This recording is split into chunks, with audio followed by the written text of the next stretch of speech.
Lorem ipsum dolorsi consectetura di phishing elite. Nulla meurisus e wax A few moments later. আসসালামু আলাইকুম everyone, সবাইকে স্বাগত জানাচ্ছি the কার্ভের আজকে ভিডিওতে। আমি জাইদুল এইচ আছি আপনাদের সাথে এবং আজকে আপনাদের সাথে শেয়ার করব Lorem Ipsum the dummy text and why you should not use it in your design. চলুন শুরু করা যাক।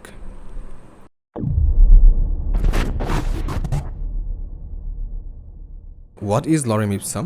প্রায় ১৬০০ বছর আগে থেকে একটি ডামি টেক্সট ব্যবহার করে আসছে পাবলিশাররা অ্যান্ড ডিজাইনাররা, যেটা হচ্ছে একটি ল্যাটিন ডামিস টেক্সট। অ্যান্ড এটা অনেকটা হচ্ছে জাস্ট আপনার ডিজাইন ফিল করার জন্য, ডিজাইনের এমটি স্পেসগুলোকে ফিল করার জন্য কিন্তু লরেম ইপসাম টেক্সটটি ব্যবহার করা হয়। সো 2020-তে এসেও কিন্তু অনেক ডিজাইনাররা, অনেক ওয়েব ডিজাইনার হোক বা ব্যানার ডিজাইনার হোক, অনেকেই দেখা যায় যে লরেম ইপসাম টেক্সটটি ব্যবহার করে। বাট এই লরেম ইপসাম টেক্সট ব্যবহার করার কিন্তু কিছু ড্রব্যাকস আছে, and these are so major drawbacks, যে কারণে আপনার উচিত লরেম ইপসাম টেক্সট ব্যবহার না করা। সেটা নিয়ে আজকে আপনাদের সাথে কথা বলবো এবং লাস্টে থাকবে লরেম ইপসাম টেক্সট ব্যবহার না করে আপনারা কীভাবে রিয়েল কন্টেন্ট ইউজ করতে পারেন বা রিয়েল কন্টেন্ট জেনারেট করতে পারেন, সেটা নিয়েও কিছু আইডিয়া। ওকে, সো ফার্স্ট হচ্ছে কেন আমরা লরেম ইপসাম ব্যবহার করব না? বিকজ আমরা অনেকেই শুনে থাকবেন যে কন্টেন্ট ইজ কিং। সো ফার্স্টে হচ্ছে যে আমাদের ফিরে যেতে হবে ডিজাইনের। So what is design? Graphic design. এবং গ্রাফিক ডিজাইনারের উদ্দেশ্য কী অ্যাকচুয়ালি? আপনি যদি মনে করেন, আমরা আমাদের ডিজাইন ফাউন্ডেশন কোর্সে বলেছি, সো একজন গ্রাফিক ডিজাইনারের কাজ কিন্তু ভিজুয়ালি কমিউনিকেট করা এবং একটি প্রবলেমের সলিউশন ক্রিয়েট করা।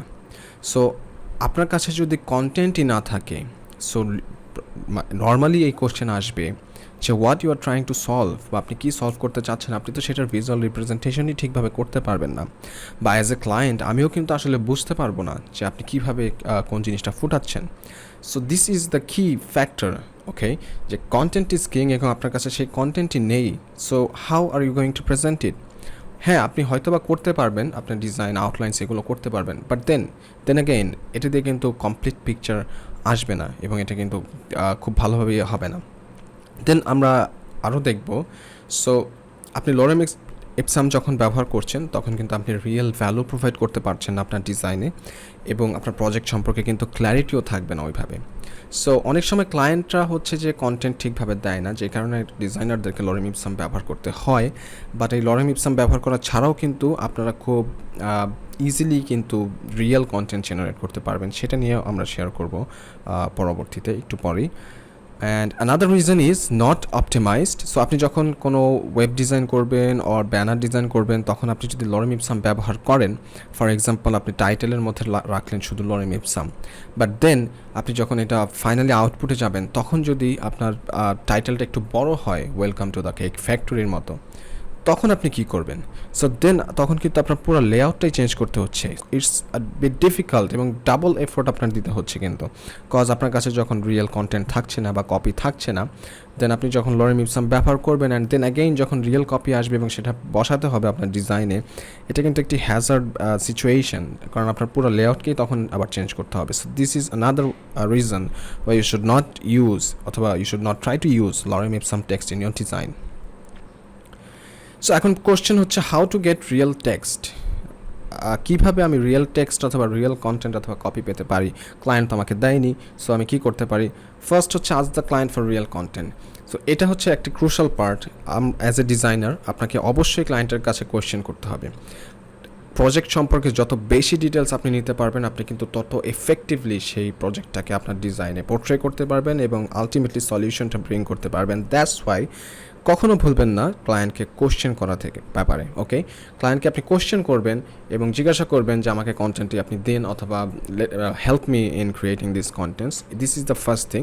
এবং মোস্ট অফ দ্য টাইম দেখবেন আপনি যখন ক্লায়েন্টের কাছে আস্ক করবেন, তখন ক্লায়েন্ট আপনাকে কিন্তু একটি সলিউশন দিয়ে দিবে। দেয়ার আর ক্লায়েন্টস যারা বলবে যে আপনি একটি ডামি টেক্সট ইউজ করেন, তাদের জন্য হচ্ছে পরের দুইটি ধাপ। কজ আলটিমেটলি আপনি যখন ডামি টেক্সট ইউজ করবেন, অ্যাজ এ ক্লায়েন্ট হিসেবে আমিও কিন্তু অ্যাকচুয়ালি বুঝতে পারবো না যে আসলে এটা থেকে কী পোর্ট্রে হচ্ছে, যেটা আমরা আগে কথা বলে এসেছি। ওকে, সো সেকেন্ড স্টেপ হচ্ছে আপনি কম্পিটিটরদের কাছ থেকে কন্টেন্ট নিতে পারেন। So again it's much better than using dummy text, কারণ আলটিমেটলি আপনি কম্পিটিটরের কন্টেন্ট নিলেও সেটা কিন্তু পরবর্তীতে চেঞ্জ করবেন, but still it's relevant. So আপনার প্রজেক্টের সাথে কিন্তু এটা রিলেভেন্ট হবে। So that's why you can use competitors content.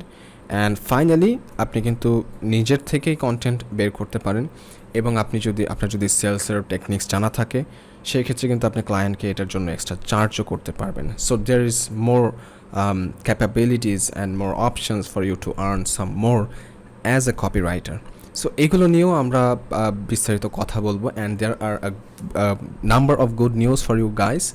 আমরা আমাদের চ্যানেলকে আপগ্রেড করছি এবং আমাদের হোল কারিকুলামকে আপগ্রেড করছি, and we are thinking more about helping you guys to earn as a freelancer, অথবা অনলাইনে কীভাবে আপনারা আর্ন করতে পারবেন সেই ব্যাপারেও আমরা খুব ডিটেলসে এখন যাচ্ছি এবং ইনশাল্লাহ যাব। And that's why we are introducing some really interesting things. আমরা চাচ্ছি as a student, as a beginner, as a freelancer আপনাদের পুরো ক্যারিয়ারের হেল্প হয় এরকম কন্টেন্ট ক্রিয়েট করার জন্য।